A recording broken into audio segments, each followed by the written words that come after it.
শত বছরের পুরনো স্কুল, দেয়ালে ফাটল, ছাদ ভেঙে পড়ার শঙ্কা। এরই মধ্যে চলছে ক্লাস, জীবনের ঝুঁকি নিয়ে পড়ছে শিশুরা। ডুমুরিয়া উপজেলার সরকারি এক প্রাথমিক বিদ্যালয়ের ভয়াবহ এই চিত্র। যে কোনো সময় ঘটতে পারে বড় দুর্ঘটনা, তবুও থেমে নেই পাঠদান। প্রশ্ন উঠেছে, বড় দুর্ঘটনার অপেক্ষায় আছে কি কর্তৃপক্ষ? খুলনা থেকে মেহেদী হাসানের পাঠানো তথ্যচিত্রে বিস্তারিত ডেস্ক রিপোর্টে। এই হলো খুলনার ডুমুরিয়া উপজেলার শাহপুর সরকারি প্রাথমিক বিদ্যালয়ের ভয়াবহ চিত্র।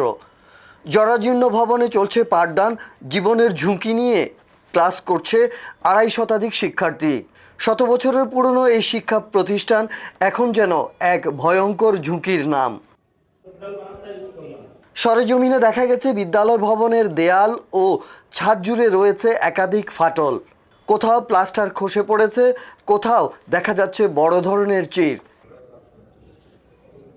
দীর্ঘদিন সংস্কার না হওয়ায় ভবনটি দিন দিন আরও ঝুঁকিপূর্ণ হয়ে উঠছে। প্রতিদিন কোমলমতি শিক্ষার্থীরা ঝুঁকিপূর্ণ এই ভবনেই করছে ক্লাস। তবে যে কোনো সময় ঘটতে পারে বড় ধরনের দুর্ঘটনা, এমন আশঙ্কা শিক্ষার্থীদের। আমাদের বিদ্যালয়ের শ্রেণীকক্ষের উপরে যে ছাদটা রয়েছে ওখানে অনেক জায়গায় ফাটল ধরেছে এবং সেগুলো মাঝে মাঝে খসে পড়ে, এতে অনেকে আহত হয়। যখন বৃষ্টি হয় তখন পুরো মাঠ ভরে যায় পানিতে, ক্লাসে পানি চলে যায়, সেখানে অ্যাসেম্বলি বন্ধ থাকে এবং পানি দ্রুত শুকায় না, অনেক দেরি লাগে।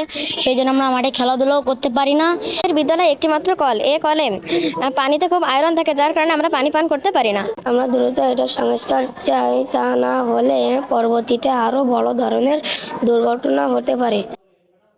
শুধু ভবনের ঝুঁকিই নয়, বিদ্যালয়ে সুপেয় পানিরও পর্যাপ্ত ব্যবস্থা নেই। ফলে প্রতিনিয়ত স্বাস্থ্য ঝুঁকিতে পড়ছে শিক্ষার্থীরা। 1909 সালে প্রতিষ্ঠিত ঐতিহ্যবাহী বিদ্যালয়ে বর্তমানে 10 জন শিক্ষক কর্মরত থাকলেও অবকাঠামোগত সংকটের কারণে স্বাভাবিক শিক্ষা কার্যক্রম ব্যাহত হচ্ছে।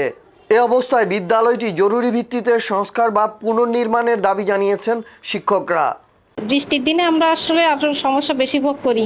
এছাড়াও উপরে যে বিভিন্ন প্লাস্টারে যে ফাটল ধরছে, এটা হচ্ছে শিক্ষার্থীরা পড়াশুনোকালীনই বিভিন্ন জায়গায় বেশি আকৃতি না হলেও ক্ষুদ্র ক্ষুদ্র অংশে বিভিন্ন জায়গায় ছিটকে পড়ে। এটা আমরা কয়েকবার মেরামত করেছি, মেরামত করার পরেও এটা ধরে রাখা সম্ভব হচ্ছে না। বিদ্যালয়টি আশু সংস্কার বা পুনর্নির্মাণের প্রয়োজন। শিক্ষার্থীদের নিরাপত্তা নিশ্চিত করতে দ্রুত কার্যকর পদক্ষেপ নেওয়ার দাবি স্থানীয়দের। জনপ্রতিনিধি ও সমাজসেবকদের মতে বর্তমান পরিস্থিতিতে নতুন বহুতল ভবন নির্মাণের কোনো বিকল্প নেই। এই বিল্ডিংটা এখন যথেষ্ট ঝুঁকিপূর্ণ এবং অনেকে দেওয়ালের অনেক জায়গায় ফেটে গেছে, ছাদের অনেক জায়গায় ফেটে গেছে। যত সমস্যা আছে, এই সমস্যার সমাধানের জন্য বহুতল ভবনের কোনো বিকল্প নাই। এ বিষয়ে দায়িত্বপ্রাপ্ত সহকারী উপজেলা প্রাথমিক শিক্ষা অফিসার স্মৃতি বিশ্বাস ক্যামেরার সামনে কথা বলতে রাজি হননি। সাংবাদিকদের তথ্য দিতেও অপারগতা প্রকাশ করেন তিনি। এমনকি ঊর্ধ্বতন কর্মকর্তার নির্দেশ পাওয়ার পরও তিনি কোনো ভিডিও বার্তা দেননি। তবে এ বিষয়ে মুঠোফোনে ডুমুরিয়া উপজেলা প্রাথমিক শিক্ষা অফিসার সাইফুল ইসলাম বলেন, বিদ্যালয় ভবনের বর্তমান অবস্থা এরই মধ্যে পরিদর্শন করে দেখা হয়েছে। দ্রুত প্রয়োজনীয় ব্যবস্থা গ্রহণের জন্য সরকারকে জানানো হয়েছে। আমরা সরকারকে জানিয়েছি যে আমাদের এই স্কুলগুলি খারাপ অবস্থা, সরকার সময় সময় ব্যবস্থা নেয়, এই আর কি। আমরা অপেক্ষায় আছি। আমাদের একটু ভিডিও সাক্ষাৎকার দরকার, এই এতটুকুই আর কি। আপনাদের যে মন্তব্য সেটা ওই ম্যাডামের সঙ্গে কথা বলেন একটু। ম্যাডাম তো দিতে রাজি হচ্ছে না যে এটা নিয়ে কথা বলতে। একটু আমি কথা বলে দিচ্ছি। Sure.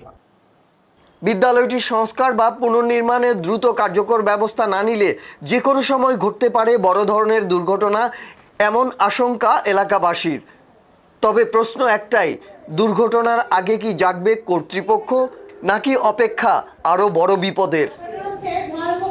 News desk, channel TT, Dhaka.